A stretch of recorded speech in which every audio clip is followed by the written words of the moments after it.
Hi. More Charlotte's Web just for you. This is chapter 4, Loneliness. The next day was rainy and dark. Rain fell on the roof of the barn and dripped steadily from the eaves. Rain fell on the barnyard and ran in crooked courses down into the lane where thistles and pigweed grew. Rain spattered against Mrs. Zuckerman's kitchen windows and came gushing out of the downspouts. Rain fell on the backs of the sheep as they grazed in the meadow. When the sheep tired of standing in the rain, they walked slowly up the lane and into the fold. Rain upset Wilbur's plans. Wilbur had planned to go out this day and dig a new hole in his yard. He had other plans, too. His plans for the day went something like this. Breakfast at 6:30, skim milk, crust, middlings, bits of donuts, wheat cakes with drops of maple syrup sticking to them, potato skins, leftover custard pudding with raisins, and bits of shredded wheat. Breakfast would be finished at 7. From 7 to 8, Wilbur planned to have a talk with Templeton, the rat who lived under his trough. Talking with Templeton was not the most interesting occupation in the world, but it was better than nothing. From 8 to 9, Wilbur planned to take a nap outdoors in the sun. From 9 to 11, he planned to dig a hole or a trench and possibly find something good to eat buried in the dirt. From 11 to 12, he planned to stand still and watch flies on the boards, watch bees in the clover, and watch swallows in the air. 12 o'clock, lunchtime, middlings, warm water, apple parings, meat gravy, carrot scrapings, meat scraps, stale hominy, and the wrapper off a package of cheese. Lunch would be over at 1. From 1 to 2, Wilbur planned to sleep. From 2 to 3, he planned to scratch itchy places by rubbing against the fence. From 3 to 4, he planned to stand perfectly still and think of what it was like to be alive and to wait for Fern.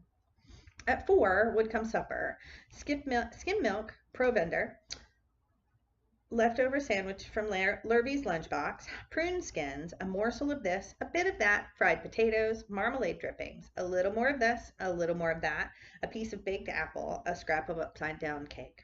Wilbur had gone to sleep thinking about these plans. He woke at 6 and saw the rain, and it seemed as though he couldn't bear it. I get everything all beautifully planned out, and it has to go and rain, he said. For a while he stood gloomily indoors. Then he walked to the door and looked out. Drops of rain struck his face. His yard was cold and wet. His trough had an inch of rainwater in it. Templeton was nowhere to be seen.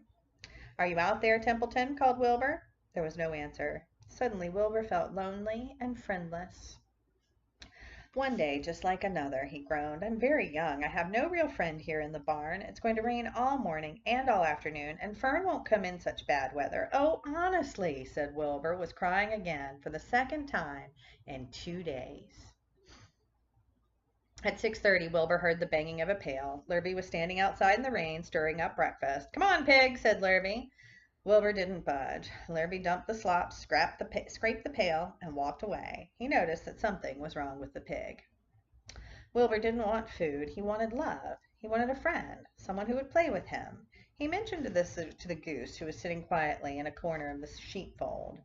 "Will you come over and play with me?" he asked. "Sorry, Sonny, sorry," said the goose. "I'm sitting on my eggs. 8 of them. Got to keep them toasty warm. I have to stay right here. I'm no flibberty gibberty gibbet. I do not play when there are eggs to hatch. I'm expecting goslings." "Well, I didn't think you were expecting woodpeckers," said Wilbur bitterly. Wilbur next tried one of the lambs. "Will you please play with me?" he asked. "Certainly not," said the lamb. "In the first place, I cannot get into your pen, as I'm not old enough to jump over the fence. In the second place, I'm not interested in pigs. Pigs mean less than nothing to me." "What do you mean, less than nothing?" replied Wilbur. "I don't think there's any such thing as less than nothing. Nothing is absolutely the limit of nothingness. It's the lowest you can go. It's the end of the line. How can something be less than nothing?" "If there were something that was less than nothing, then nothing would not be nothing. It would be something, even though it's just a very little bit of something. But if nothing is nothing, then nothing has nothing. Then it is less than it is."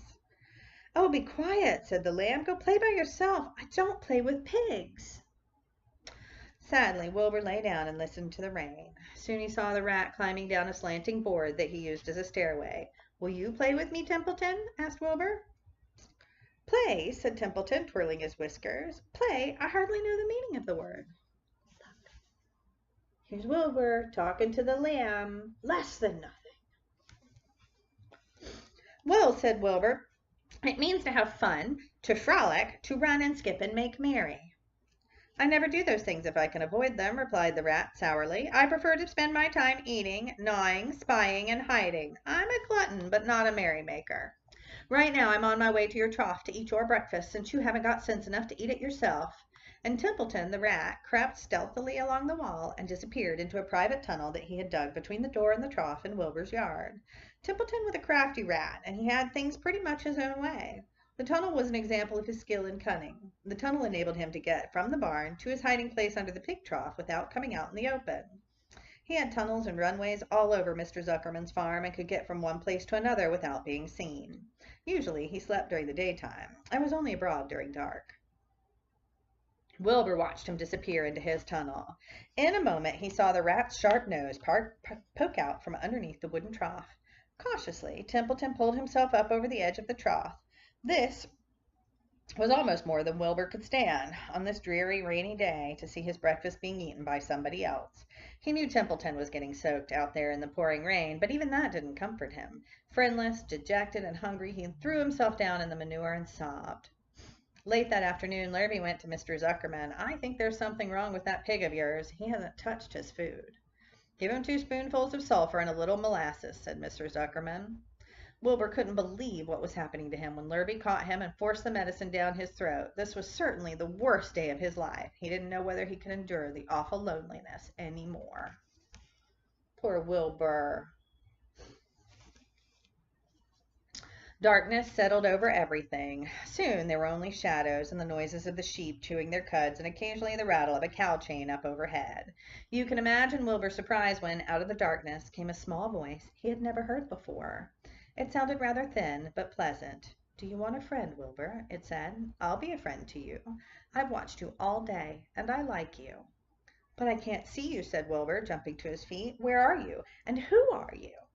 I'm right up here, said the voice. Go to sleep. You'll see me in the morning.